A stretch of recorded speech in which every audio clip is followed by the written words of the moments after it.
probably go ahead and get started. Do we need to do introductions? We can. Sure.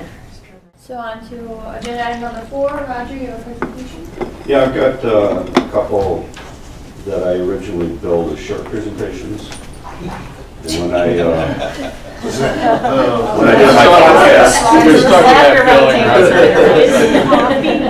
did my podcast and did a video of it, they turned out to be longer. So I'm going to go through as quickly as I can and make it maybe 7 minutes long or something like that. So this is a 3D rendering of the plumes in Google Earth using 2016 data. And it's just a close-up view. We take away the 3D. This is the 2D version, so we can zoom in on certain wells. Here's a hit that was done on NW11S. That's probably a mistake. Probably should have been 120. Here's another one that. So wait a minute, I got to go back. So when you take away that, this is what the graph really looks like if you change the scale. Similarly here's one that is still in the database. It's definitely a mistake. We pointed it out before. It's in the 1995 database. It shows 150, but somehow when they transferred it, it's 1,550. So that misleads people to think, oh, you got this all the way down to this level. No, it wasn't ever that high. This is what it really looks like. Then we can look at TW14. Here's a really high one, 21,000 parts per billion. Well, it turns out that wasn't a reading from the well. That was a reading during the boring. And not even at the same elevation. It's from a deeper elevation. But it's there in the database. It's not only in, it's in DEQ's current database that supposedly is a complete set of all the data. This is what it would look like if you take away that 21,000. Well, that looks pretty good. They removed all this dioxane and now everything's fine in that area.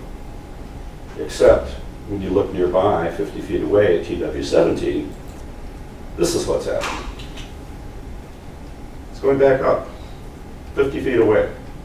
Well, of course, TW17 is at a different elevation, much deeper. So maybe that's normal. So let's look at the two side by side. Here we go. On the left is TW14, on the right is TW17. They're only 50 feet apart, 5-foot difference in elevation. If you scroll down, here's the well screened area for TW14. So they put the screen in there, even though several feet deeper, there was 21,000 parts per billion. They didn't cite it where the highest concentration was. But they purged for 2 years from TW14 until TW17 was installed. And if you look at what happened at TW17 in those same relative areas, 12,000 parts per billion and 43,000 parts per billion. No screened areas in these in TW17. So as far as we know, those concentrations could still be there. You can't go by what's in TW14 nearby because that's all the way down to like 2,000 or something by 2 years later. So this is what we're up against in terms of really understanding reality, what's going on. And Sue, this is mostly for your benefit because I don't think you really understand the nature of dioxane in groundwater. It's really nasty because it's fully immiscible, it goes wherever water goes. So we don't know if these high levels, even the 21,000 or the 43,000 are still there. If we go down to TW17, the strange thing about that is they got 2 screened levels. Very unusual, especially for a purge well. So when they're purging,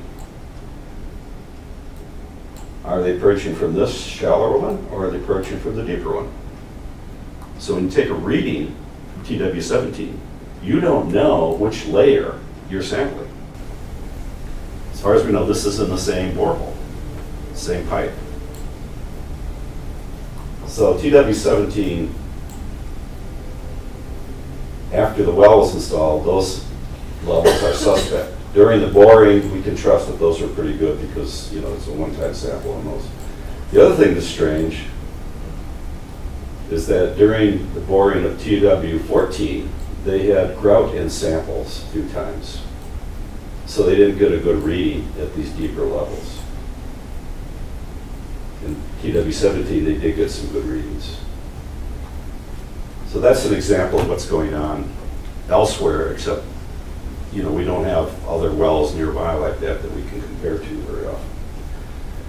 So I'm going to skip through some of these others. There's a bunch of abrupt drops, and when you change the scale on that, there was a drop, but then it bounces back up and down.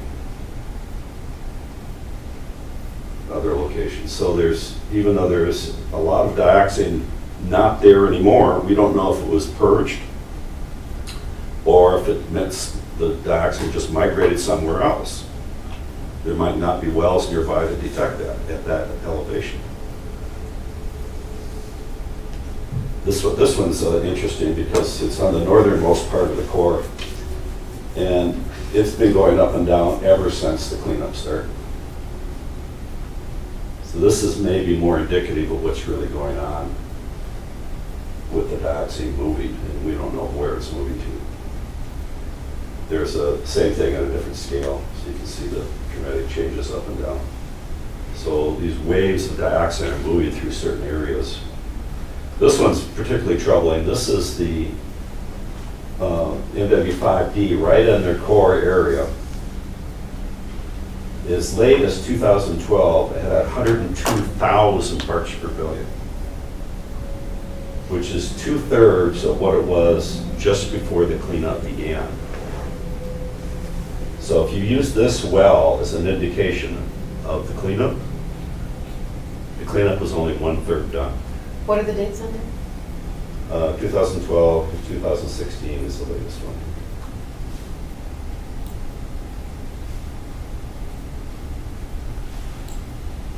So just before the cleanup began, cleanup really began in 93 at Evergreen. This was like 153,000. And then either they didn't sample or they had really low readings for a while. Now it's back up and back down. It may go back up again, we don't know. But it's still 14,000. Oh yeah, it's really hot. And this is, this is only, if you look at this, the well depth's only 19 feet deep. Right. So your 1900 vapor intrusion might be an issue here. So there's no buildings over there. Of course, there's no buildings over there, except for this one.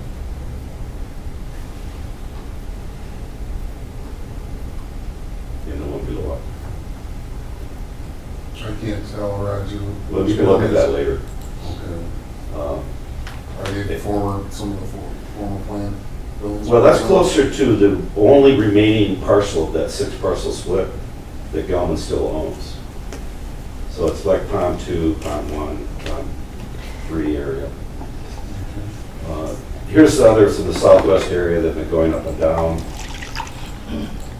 Again, sometimes with different scale to show what's going on. And then we move up to the north a little bit here. Well, this one's troubling. This is the southernmost well in the deep area. This is in the Saginaw Forest, U of M Saginaw Forest. It's near the caretaker's cabin.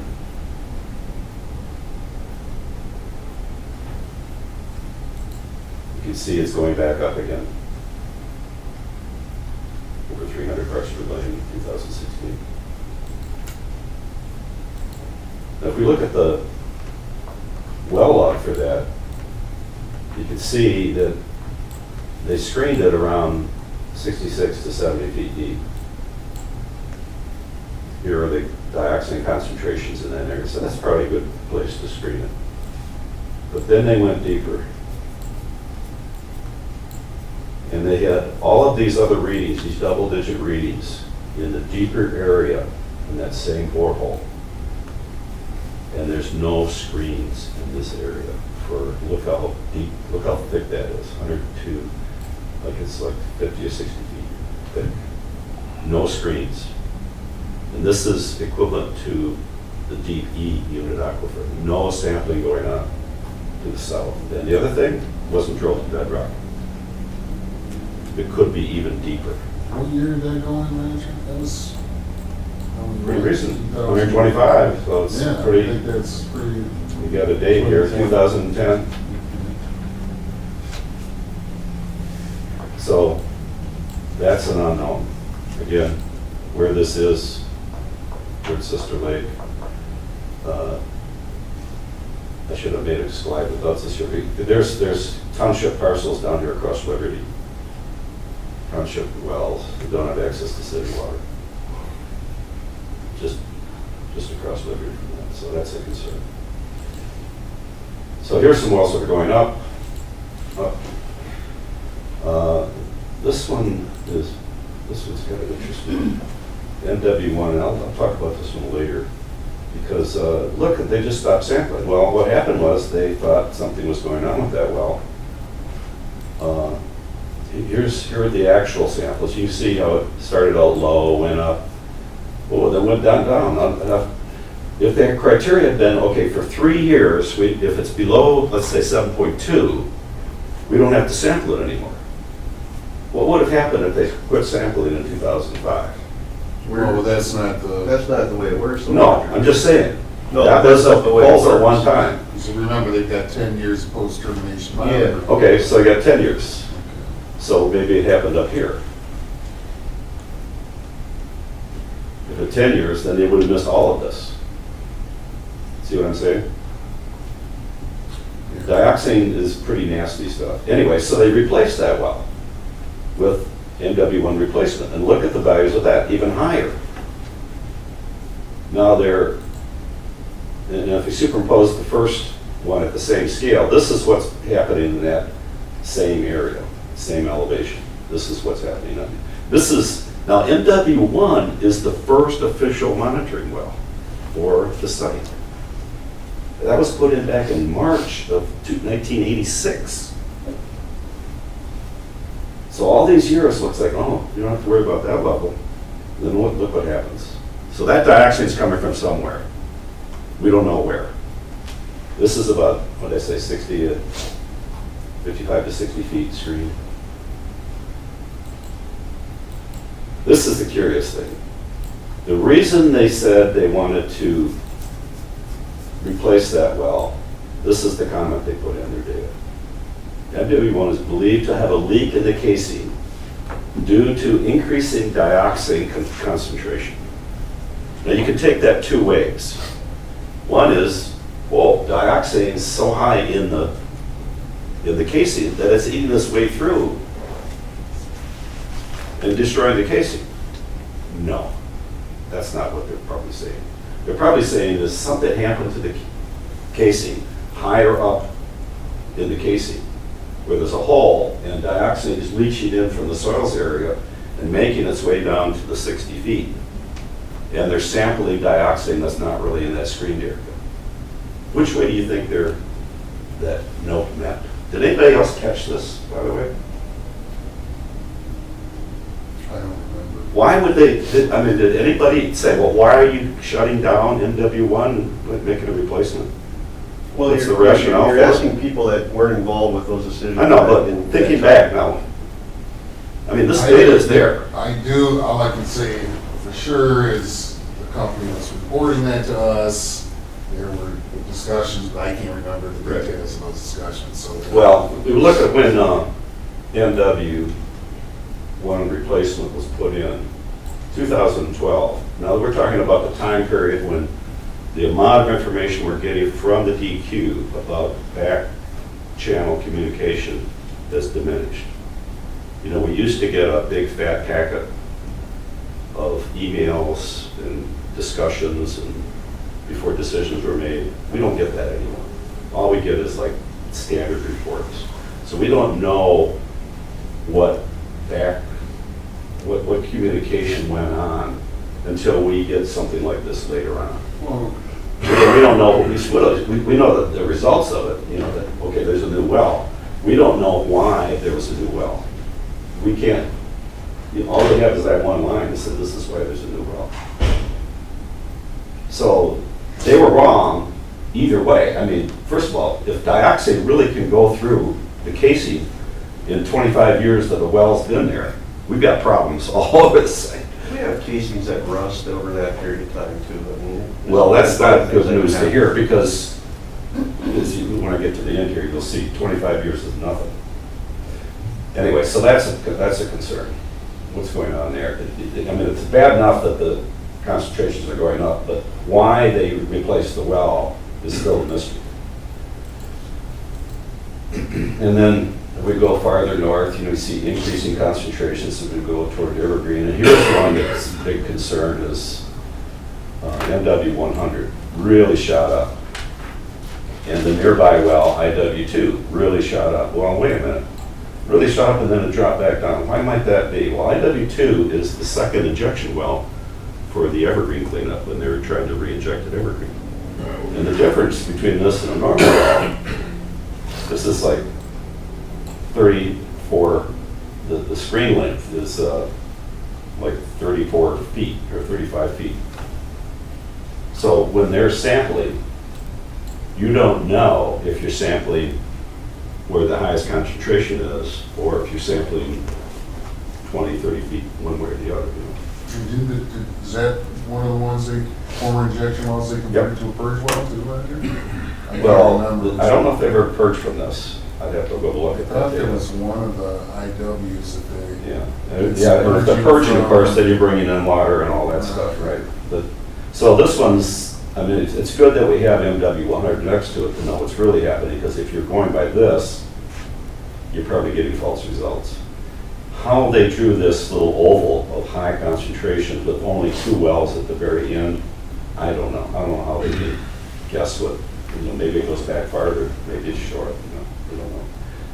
It's a lot of guesswork there. Then, of course, we'll go up around Dupont Circle, and we have MW54D going up, 55 going up, 77 going up, and Dupont Circle itself. And then we go east, we got some other wells that are continuing to go up away from the major part of the Plume. And then if we go up here, we start to get a little concerned because we're halfway to the northern prohibition zone. And this is going up to like 3 parts per billion in 2016. And then a little farther up, well, actually this one might be a mistake because there was 2013, they had some faults. They said bleed over from the company that was doing the analysis. They never were able to explain. Must have been pretty high concentrations to have bleed over with all their QA, QC. We don't know where those bleed over values came from. So this might be a bad reading. But if we look at the well log for this guy, this is indicative of another problem. Here's where they screened it.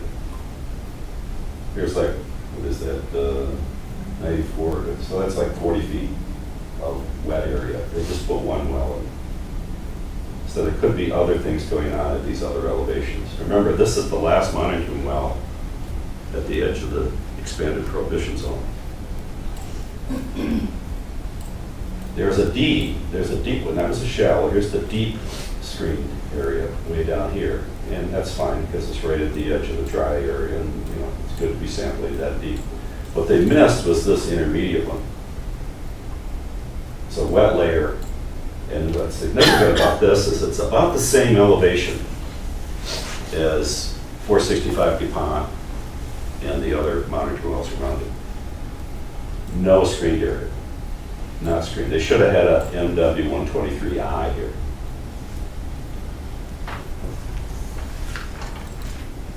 And then we go to the west. This is 129D, the north and west, I should say. Again, solid hits the last couple of years, even to this year. And again, this one, if we look at the well log,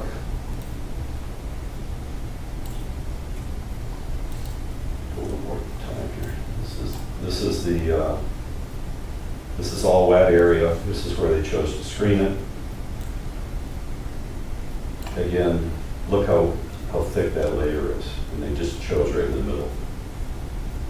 maybe it would have been more prudent to have 2 or 3 screened areas in here, because this is a very important monitoring well at the edge of the prohibition zone.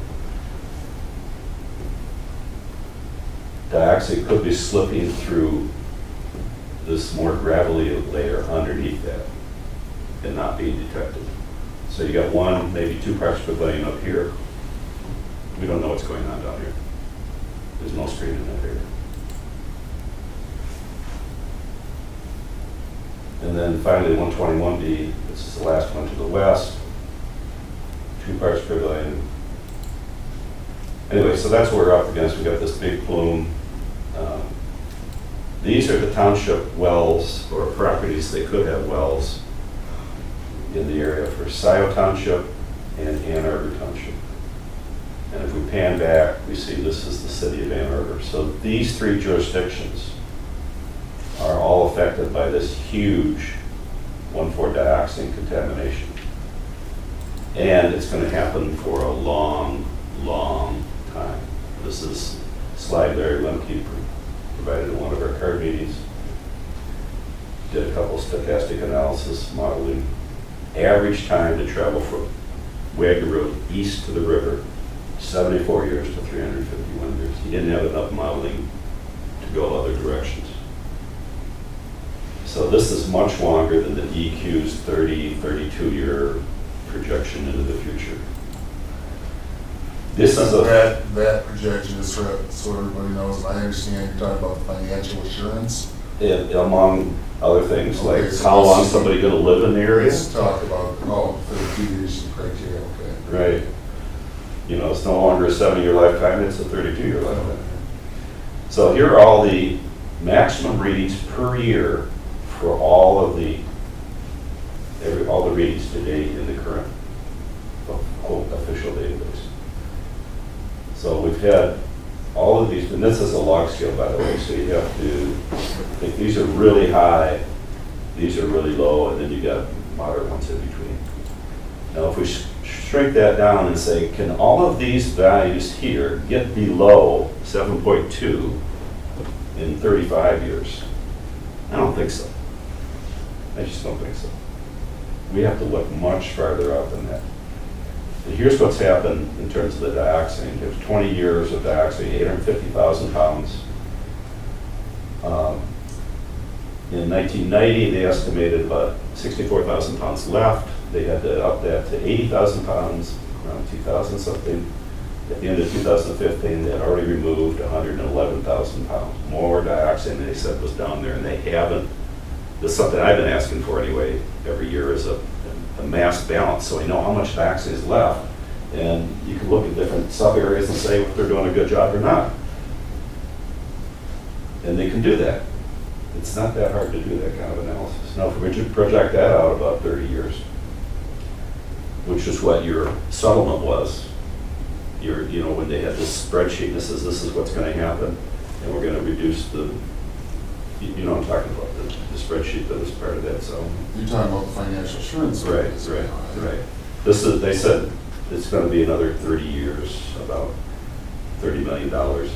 So they're removing about, if they can maintain 1,000 pounds per year, which they've been doing illegally, that's only going to remove 25,000 more pounds in that time period. How many here think 25,000 pounds dioxane removes is going to get this down to this level in that time period? I certainly don't. Anyway, so that's what we're up against there. How long did that take? More than 7 minutes. More than 7 minutes? It was probably more, when I did it, it was like 17 minutes, so I think I might have at least got close to that. So there, just for clarification on the financial assurance mechanism, which I would hope we all agree was a good improvement that the state had from the 2011 consent judgment modification, that the company to submit through, what the heck is it? It's a letter of credit now, that's what we use. So it's a mechanism where the state can step in. Right. And the company's got a requirement to provide periodic updates. I think it's at every 5 years, and we can request them more frequently. So it's a rolling But they, timeframe. That doesn't just go away at the end of 30 years. but I got the 30 years from the spreadsheet that accompanied that, when it's really probably 100 years. Yeah, there's 200. nothing in the consent judgment that So I'd like to says see some there's a assurance letter from the of credit from the to DEQ use. that this is really, you're really looking at this on a long-term basis. That's what I'm saying there. Well, we're definitely looking at it for a long-term basis. That's why we've got the provision for the financial assurance mechanism required to be updated at some frequency with Right, no right. end date on that, so Right. it doesn't go away. It's always good to reiterate that. Yes. Anyway, so the other thing I want to talk about is Dupont Circle, 465 Dupont Circle. This is one of the early cross-sections of what's going on in Dupont Circle. Except 465 Dupont Circle, elevation was wrong according to the database. They drew the elevation wrong. They said it was like 940. The top? No, it's not 940. It's about 930. Plus, they're about 5 feet off on the representation of the depth. If you correct for that, this is what it should look like. And this happened over and over again without correction. All these other cross-sections that they provided were wrong. Now, if they use their own cross-sections to cite these other wells nearby, the depth of them, those wells could be about 14 or 15 feet too high, screened too high, to catch the dioxane that's moving through 465 Dupont. I also, on this one, superimposed this later well, 121D, to show here are the wet layers according to this later cross-section, this later well log, that would be in line with these other wells between 465 Dupont out to Dexter Road. So their representation of this being narrowed down here, there's a reason they showed dotted lines, because they really didn't know. It's actually gotten wider as you go more west. If you look at the elevation, this is the corrected elevation for 465 Dupont. This is following like up top of the lower layer. This could slip by 121D to the west without being detected. Remember what I said about this not being screened? It's only screened in the middle of this wet area. There had been a D2 MW21D2, then maybe you'd feel better about what's going on here. So there could be a layer here that's not being sampled. Here's some other ones where I had to superimpose 465 Dupont in the, they chose not to characterize 465 Dupont for several years after this. I don't know why. If they'd used their old data, that's what it would look like. They used corrected data, that's what it would look like. And again, you can see here, this is probably more accurate of what's going on than this original one. That this aquifer widens, it's thicker as you go to the west. It doesn't narrow down as they show here in there. This is from 2008, the last time they did a characterization and a cross-section with the 465 Dupont.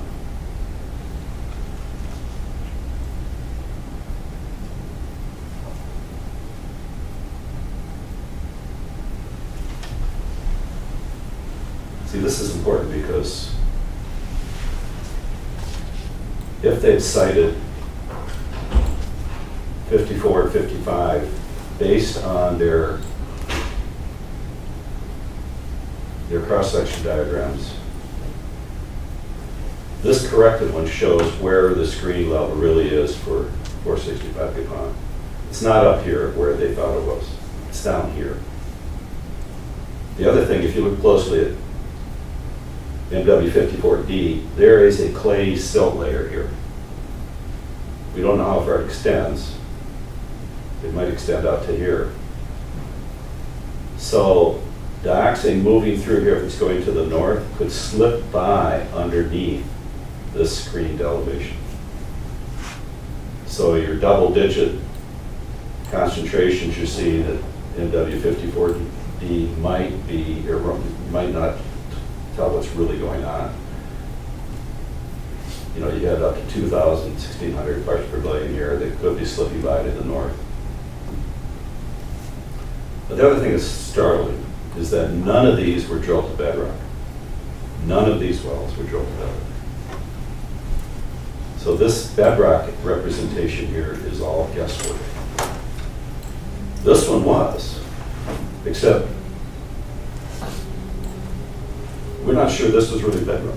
It just said refusal or something like that. There's no actual shale representation.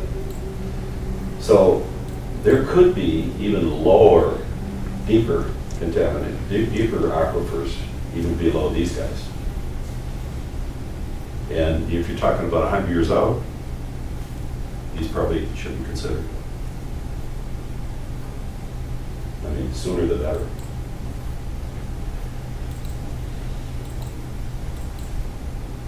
So, again, here's a close-up.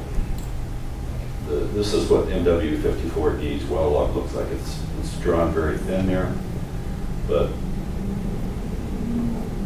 we don't know if it widens out as it gets closer to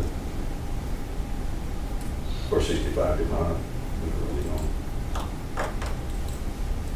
So here's the official database, and it's both the DEQ's version and the company's version. And the company's version that was sent temporarily in 2011 that they've since cut the state off from. This is what they supposedly have for 465 Dupont. And yet it did match up with all of their cross sections. Very much of a concern. One other thing, how did all that dioxin get up to 465 Dupont without being detected? Well, it turns out it was detected. Here's the cross section that was done back in 2007. You know, it goes from Wagner Road here through Ferry Drive, Ferry Street, and then it does a little jog over here. But we're more concerned about this area. If you look closely at this, and I did finally look close the other day, what's in the red square, red rectangles here, are data that are not in the current database. They're not in the 2011 company database. They're only from the 1995 Gelman database that I asked for and got and passed on to the DEQ back in those days. So somehow they've got a database that we're not seeing. This is coming from somewhere, from the company, their consultant or wherever. So this is an ongoing problem, that there's a mismatch between the data that we have and the data that they're using in their analyses and their projections and things. And that's just unacceptable. Everybody should be using the same reliable, up-to-date, validated database. And I've been pointing this out year after year after year, but this is, had this been known, and by the way, this isn't the highest level. You know, if they have the data, they don't even have the latest 1995 data. It was really up to like 5,900. So there's really high concentrations that are moving through the Westover area that have made its way out to Evergreen. And we don't know how it made it there. There's hardly any sampling at the red elevations in those high areas, and that might be deliberate.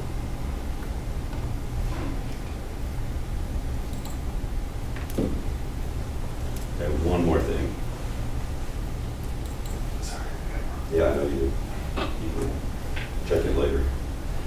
So this is one of the posts on our SRSW website. These are the samples from Prairie Street from the 1995 data that are not in the current database. Paul had 4 of these. Oops, I gotta make this up there. Sorry. Yes. Okay. So over here, start over. All right. So just scroll down. Of the almost 2,800 sampling records from the 1995 database that are no longer in the current database, these are the ones that are on Ferry Street in that same area I was just pointing out here. Gilman has a handful of those represented in this chart. We don't know if they have the rest. Also want to point out that, let's see, I have to do that. Yeah. So this is, let me put this one quickly for me. Yeah, so this is Gelman's own flow for the deep, for the aquifer that's making its way out to everything. And then we have a later version of that here. You might have missed this one because on later ones, they don't show this last line, they only show it over here. So if you look at Dupont Circle, these flow lines seem to indicate that this is going to go north or northwest.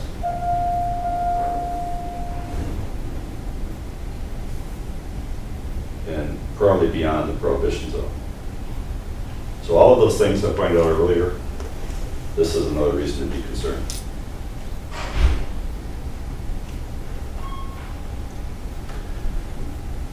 All right, is that enough for everybody? Your head spinning yet? You want to see more?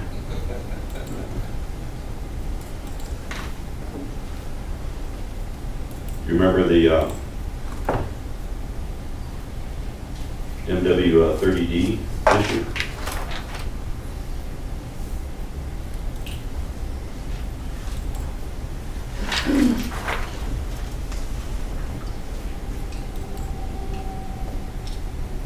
So, MW30D was the only well east of Wagner that was deep enough to be in the E aquifer.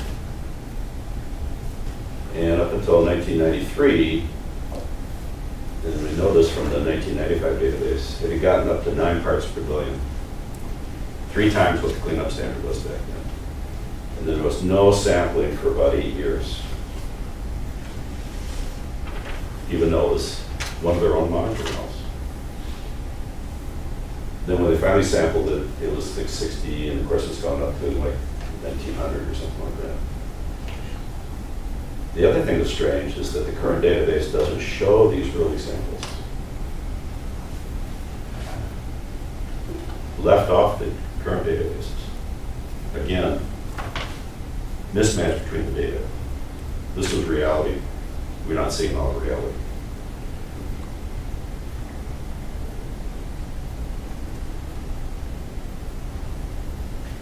So this is why, and especially if you think about the long-term nature of this. Once the dioxane gets anaerobic in groundwater, it basically stays there forever, goes wherever water goes. This is going to be a very long-term project. We have to think of it that way. We have to have all of our institutions in place to handle this for however long it takes.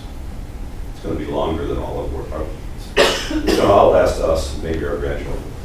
And if we don't address it now, that's our legacy. That's all I want to say. Any questions? I have a question. Yeah. Can a well be re-drilled deeper, or do you have to start as a line and you have to start over? Oh, hi. You can see. Yeah, You can sit here, but it's not strong. Well, you can drill another well nearby, You can't, I just wondered, because the cost, bring the cost down. which they've done several times. I mean, you can look at a lot of the nesties there, like right next to each other. Okay, but if, the second question is, has anybody, are you saying that Gelman is not sharing information from their database anymore since 2011? No. What I'm saying is that, well, no, well, that's kind of true. And what happened was, one of our card meetings around 2000, early 2011, whatever, Sybil happened to mention, oh, the company's transferring to a different database. And she characterized it as being hosted at Wayne State. Oh, well, that's interesting. How long has this been going on? It was like a year and a half, and we just found out of it. Well, I asked her to get a copy of it, a snapshot of it. And she did. And I compared the new 2011 database with the old existing database. And there were hundreds of anomalies. Some of them we could explain away as being sample, I forget what the term is. Evolution. No, it's just, the routine QC, QA type samples. But there were other ones where we had samples before, they're no longer there. There's some instances where there are samples there now that weren't there before. And more curious, there were some samples there with the same date and time and a different parts per billion. Okay. Well, how can you do that? Is somebody typing these in again? You don't just change data as you move it from one place to another. I mean, I've done conversions overnight on financial system with balance to the penny. Did anybody do a QA/QC on their data conversion? We couldn't even. So I raised these issues and then sent it to the DEQ, and then a few months later they had verified it and found maybe some other things and sent a letter to the company saying, please explain. What did they say? Please explain this. They said, give us a schedule when you're going to explain this. And the response was a nasty letter from the Gelman Paul lawyer saying, well, basically, screw you. We're giving up our database. We're letting you read our database. And if you're actually going to look at it and compare things, then we're going to cut you off from the database. And that was basically it. Okay, and that was when? They were 2011. Okay, my question is, have you But gone? what they do is so the base we know has got anomalies. Okay. The DEQ did not use the new base. They're still using the old base, which is like why that 21,000 was still. How old? Well, everything up that the company provided before that, which again is not complete. So what the company does now is they send a summary every month that Dan Hamill has to reconstitute into the DEQ's existing database and then share with the public.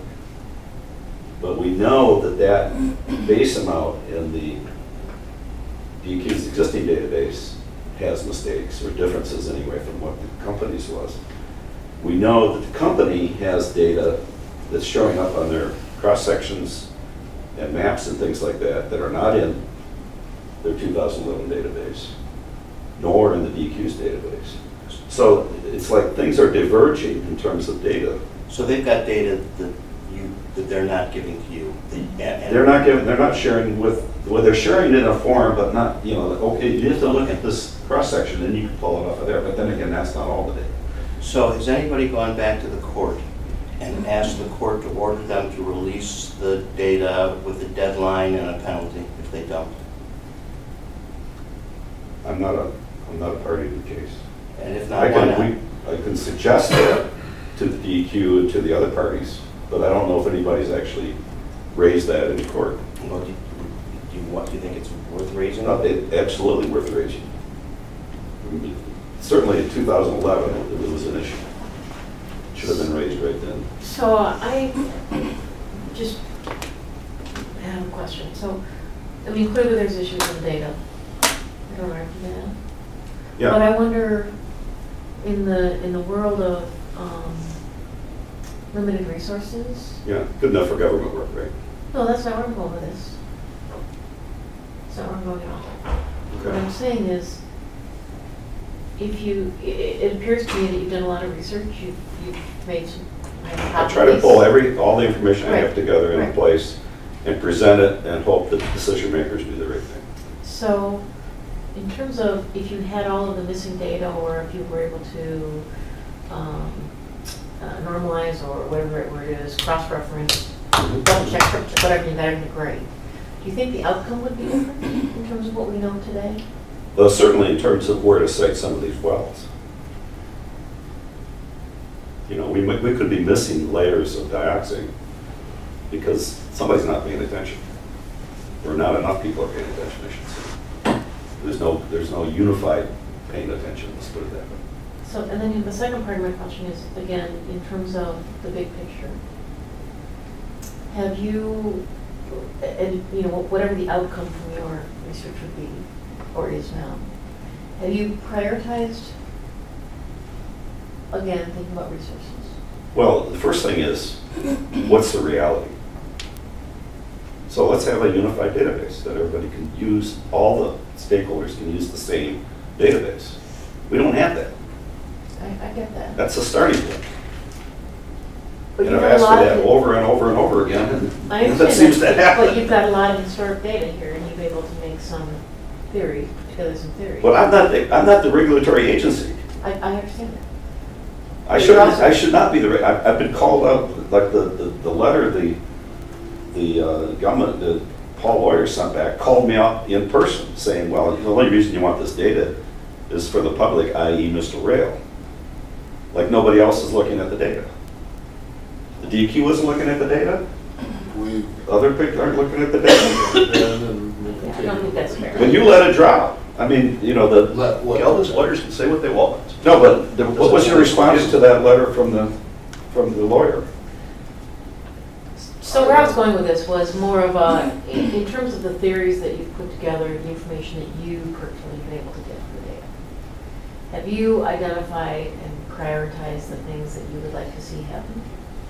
In terms of the big picture, all of these different things you pointed out, Dupont circle issues, you pointed out, Right. I've lost track of Right, all the right. numbers, you've got this, you've got that, you've got that, you've got Right, right, theories. right. So they should have done this, they should have done that, they should have Right. gone over here, we should be sampling here. Right. It's a lot of second guessing because True, but you're obviously very well Because- versed in this. it's a lot of second guessing because CARD is not involved in the first guessing. I can't help that. I'm asking you. No, I'm saying that's what's happening. So there's things, there are decisions that are being made that didn't used to be like this. We used to have input before final decisions were made. Now it seems like, okay, there's things done behind closed doors, and here's how we're justifying it to the public. Final decisions are made by whom? Whoever's behind those closed doors. We're not at the table making the first guess. We're start making second guesses. So you're saying there are meetings occurring on the Dioxane issue which should be public but are private and that the public is not informed of? and Well, decisions are even made? if they're made, in the past, at least we knew what the conversations were. We had copies of emails, we had copies of reports going back and forth, more than we have now. Maybe there's just not that much reports going back and forth. But before, we used to have a lot more detail on what was being discussed, so we could weigh in time to say, here's some information. We understand the DEQ is short of staff. We have, the citizens and the stakeholders, we have to kind of fill the void and do what we can to help with the decision making. But if we didn't have the opportunity to provide those kind of inputs before the decisions are made, then we can only complain about it later, say second guessing, because we're not in the loop. That's what the problem is. So you have a wish list, this is what she's asking, and to prioritize the list. Is it written somewhere? I mean, if you had to, We have- if you were God and you could, or king, and you could say this should all be done. We've submitted under CARD and under SRSW lists of concerns to the DEQ, and for years now, we, every year or two, we'll trot out another list of concerns, and not much happens. Well, so, I mean, you asked earlier what we did after we got the, I think it was October, November 2011 letter from Caldwell, wherein we asked for them to explain the discrepancies, some of which we fact-checked based on what they sent us. So part of that, I don't have it all committed to memory, but I think it culminated with the submittal of a quality assurance project plan, QAP, for sure. That's the acronym it stands for. Because we had legitimate questions about how they were managing data, how they were sharing the data. And after that 2013 glitch in several wells that showed 2, 3, 7 parts per billion that didn't really happened. So that's after 2011 QAP. Well, How did that happen? I Why don't was the recall QA/QC of the monitoring and data, it's like they didn't notice it until they sent out the data. I mean, we all had to point that out to them, that there's something wrong with the data. They didn't catch it. So what good is the QAP if they're not following it? Well, I don't think we had the QAP at that point. We didn't- Well, it's 2 years later, they should have had it, right? Well, No, we talked took about over that. some additional negotiation and discussion to get that. So I And can't remember. but even after that, we still don't have the correct base data. So, I mean, that raises other questions about the database, and I know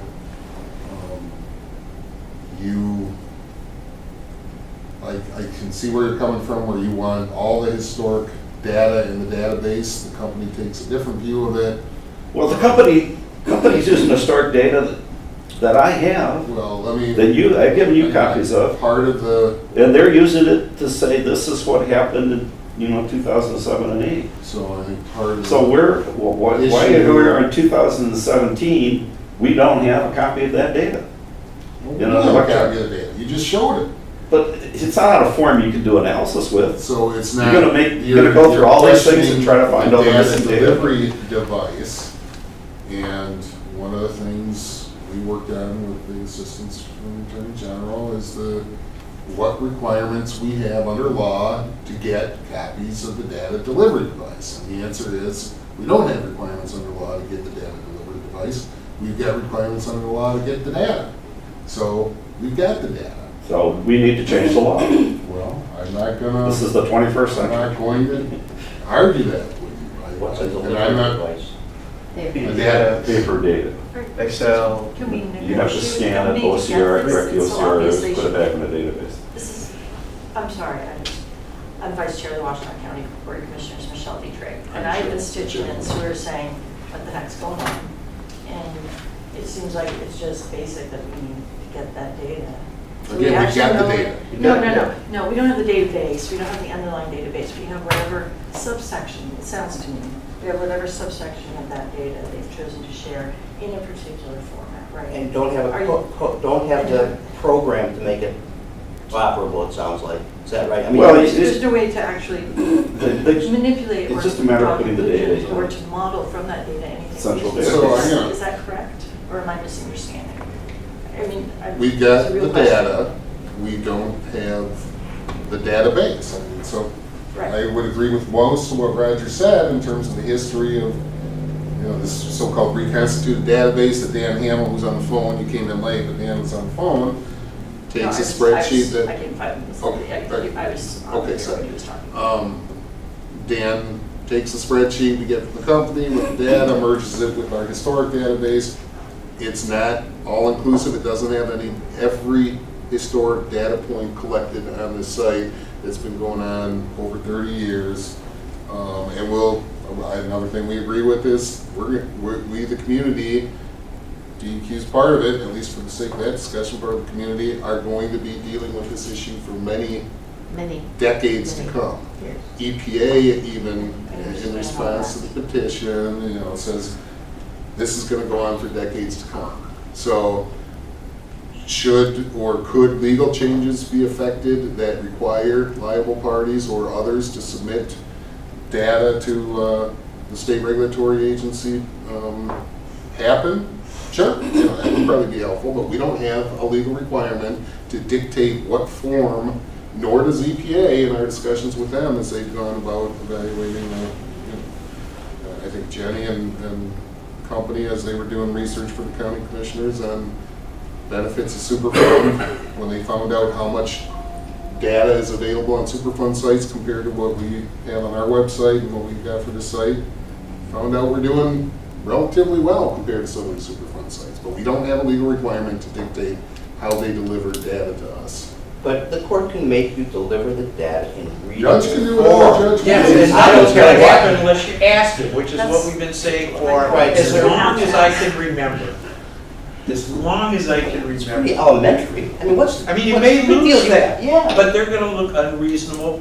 I don't understand that. I really do not understand. the Well, you lack guys are all of party making now, right? progress. The Hanover Township's not. Is card a party? Card by itself is not a permit. No, but individuals around the table, Card yeah. members. There are some that individuals are, on the right? table here that are part of it. So, where's that? Well, is there a representative from the Attorney General here today? Yeah, So why? but I don't get to talk about this case, Right. Yeah. what goes on with the negotiations. That's- That's part of the ground rules. Oh. There's a tight settlement agreement in place. None of us can talk about it. Confidentiality. Yeah, But it's a but public, we want to, but we can't. public. It's not being, yeah, but the issues are not I'll being be quiet. handled. Settlement negotiations are, and litigation are not Are not the subject to same public thing. So disclosure. that's the dilemma, that's Include the with our problem of the. confidentiality agreement. Yeah, I'll try to understand this at some point. Okay, Rich, I want to ask you something. A Okay. few minutes ago, when Roger was asking you, or somebody was making some comments, you said that that's not how Gelman sees it. Okay, she's nodding, she remembers. The discussion went on, but you were commenting how that's not how Gelman sees it. It was about the data. We want consistency with the data. The data isn't in usable form. And then someone said something to that effect, and you said, well, that's not how Gelman sees it. Here's one of the problems that I see. We want, a lot of the people at this table want the DEQ to be on our side. And it feels sometimes like you're on Gelman's side. You can see how they see it, but do you see how we see it? I mean, Absolutely. listen to Oh my gosh. Mike Moran. Absolutely. I Well, mean, there's frustration. I wasn't involved 4 or 5 years ago. I've tried to understand more and more these last 2 years, 1 year. But I hear all this frustration from people who've been with this for years and years and years. And we want you to understand our perspective. I do and we do understand your frustration, and some cases share that I would frustration. say many cases share that frustration. And, Believe me, we do. But we also, so understand where we're at. So we're the department. We go to court, we do what we get. We're not the judge. We didn't make that judgment. We can't, we do our best. We're as frustrated as you are about many things. But you have to ask, and it sounds like the ask has not been made to the judge. Well, This data. I can't it's talk true about that we that. have to ask, and it's So also I can't true that say we it have is to or it pick isn't, our but I also would battles. say that my point was is that everybody around this table, who is now an intervener, is it the right word, intervener? Yeah, Has the opportunity to ask as well. So true.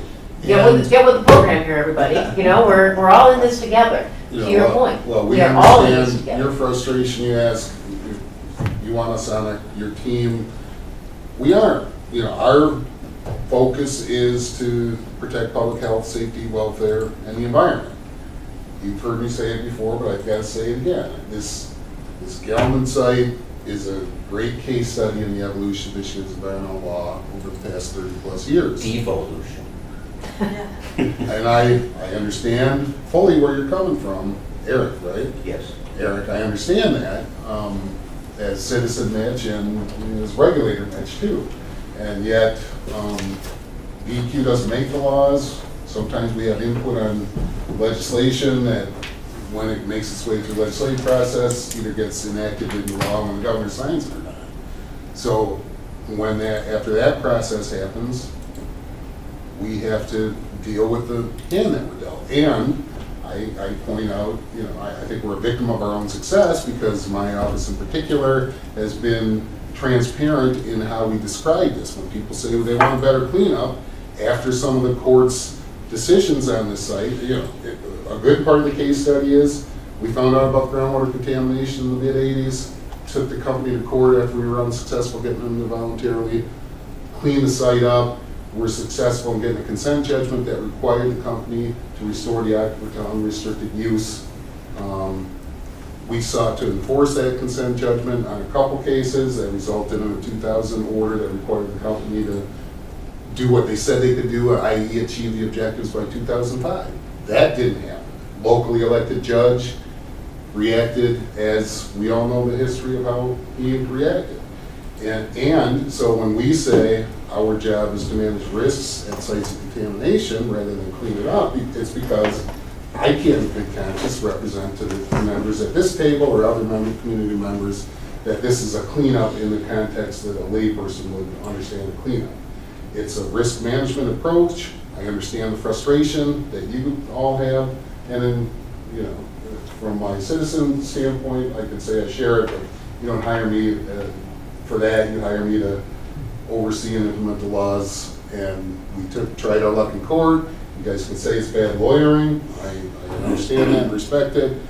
We've got a different view. We've gone to court before. We've demonstrated willingness and ability to go to court again, and we'll continue to do so. We've got to pick our battles. So we're going to continue to take that approach.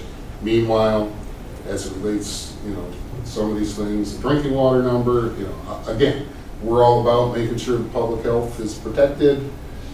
Ideally that the environment is too, and we're going to continue to focus on that as we continue to do our jobs the best we can in accordance with the hand that we've all been dealt. Since we were talking about past data, here's another example.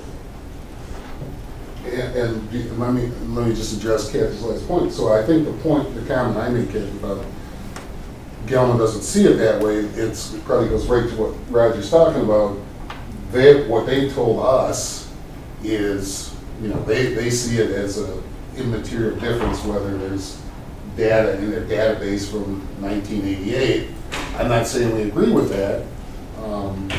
I think it does go to the questions that Sue was asking about if those data from Monitor Wall 30D from 1980, whatever, Roger, help me out here, late 80s, 30D, if those were in the database, would that materially affect the outcome today? Or Well, here's an example of that.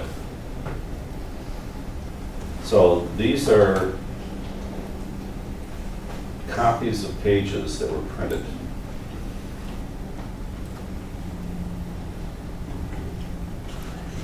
So these are supply wells, Gelman's own supply wells. Now this is in milligrams per liter, so you have to multiply this by 1,000. So this would have been 120 parts per billion.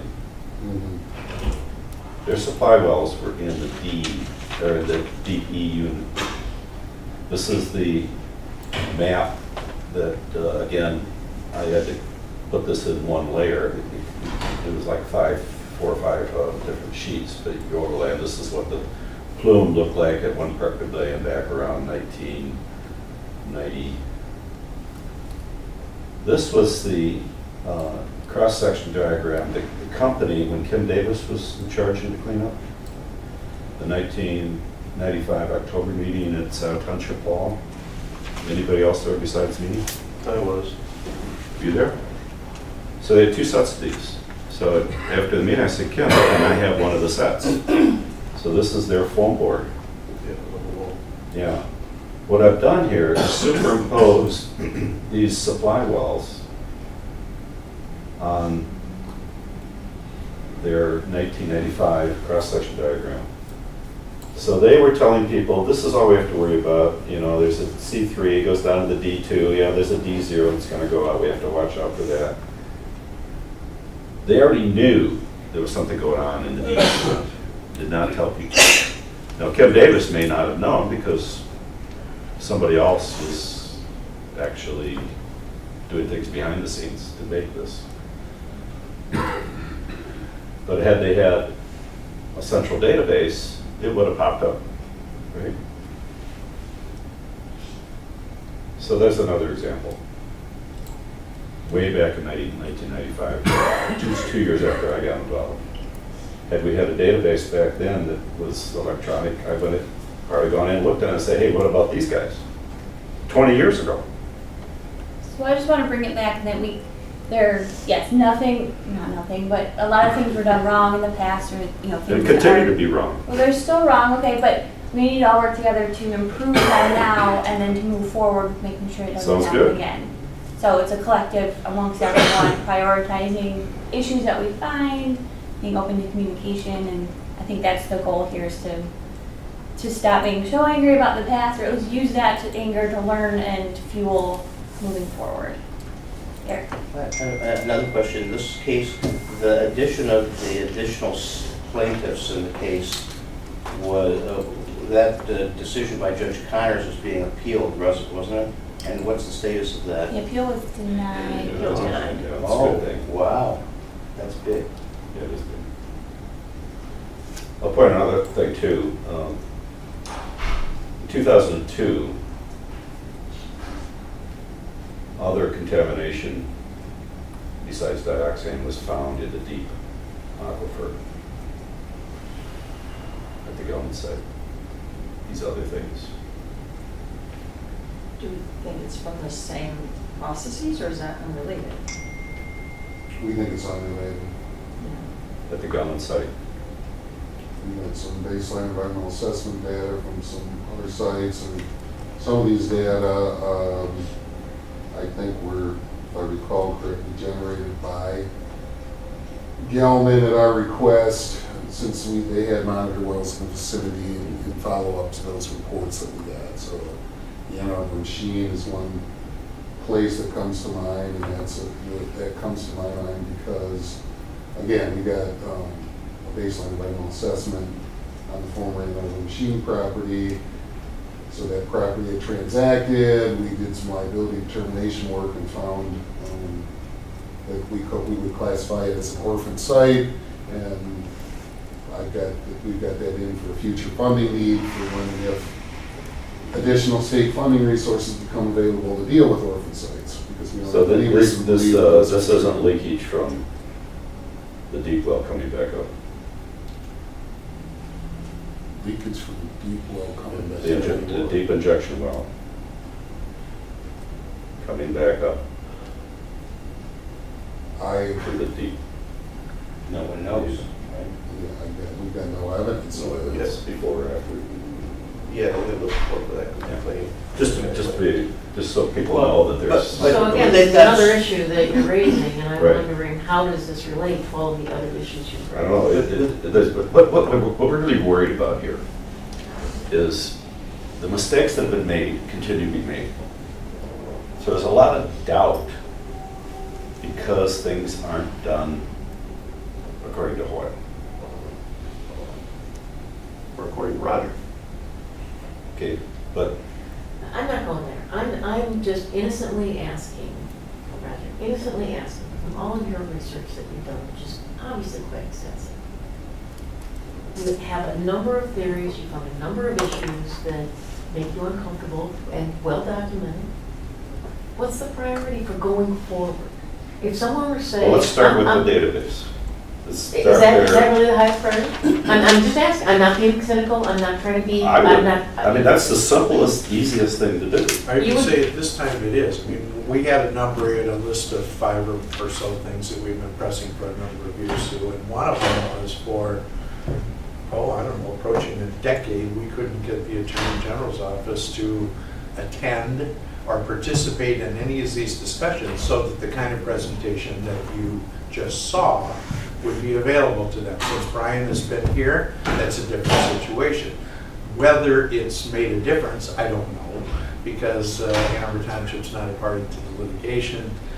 So I can't evaluate that, but I very much appreciate and hope that there is a difference as a result of that kind of attention.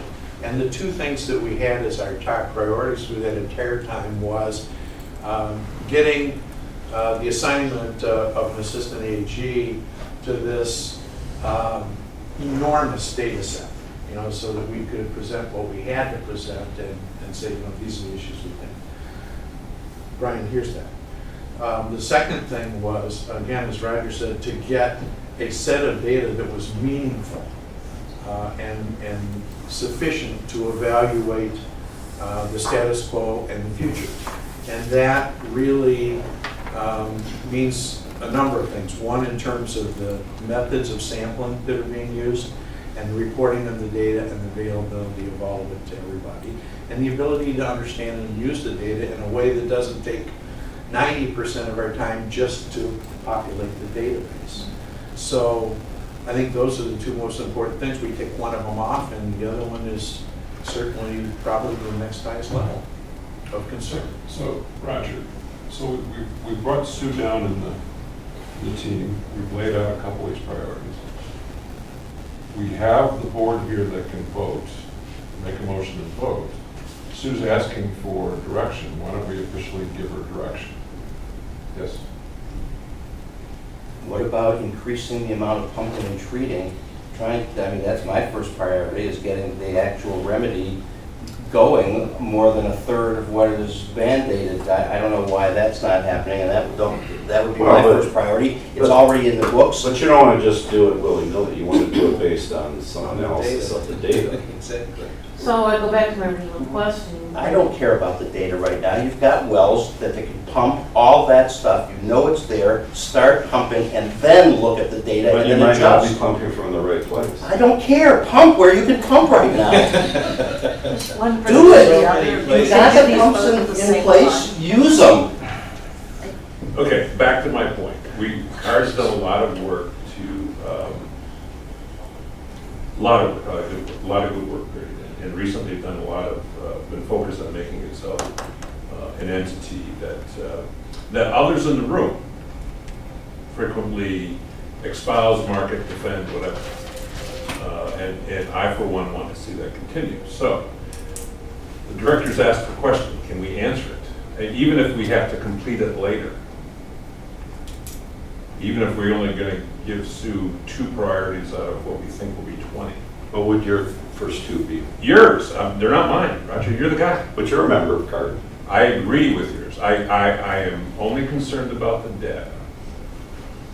With all due respect to everyone, is who interprets it once we get it. And I know, Roger, you know this stuff, but I get nervous about it. But yeah, yours. I guess where I'm coming from is you've identified a lot of things, not only missing data points, but also areas of concern. You've talked about the plume moving, and we need to be concerned about this, you said several times, this and that. Mm-hmm. So, I'm just trying to look at going forward, and I don't know how much difference in many of those concerns additional data or correction of historical data is going to make. I don't know. If you really think it's that much of a difference, don't think we don't want all the data too. We do. So we're on the same page with you here. We really want it. Now we've got constraints. We can't get blood out of the stone. We're working our best to get this stuff. But given that there's limited resources and we need to focus our efforts, right? I'm just curious, and I'm not making any promises here. I'm not saying I don't have a magic wand, but I'm just curious. Going back working with my team, going back and talking to the AG's office, working with legislators, it's always helpful to know, especially with someone with your background and insight here, is it more important to look at a certain site and see what's going on? Is it more important to put a 3D model together based on what data you have? Is it more important to address a pumping, figure out where to put the wells to pump? What is the most important thing that you see? And I don't really want an answer right now. I'm just suggesting that this might be something useful for you to think about because it would help me do my job. But you All guys stakeholders should be working from the same central, reliable, up-to-date database. trusted Okay. database. Sounds like you're saying. Okay. We can get that far. And I don't know that we can, Next because it steps. certainly has not been for lack of trying I so mean, far. that's just common sense. You know, you got, they're making claims without looking at total data. I might be doing the same thing. You know, because I don't have some of the data that we know they have. And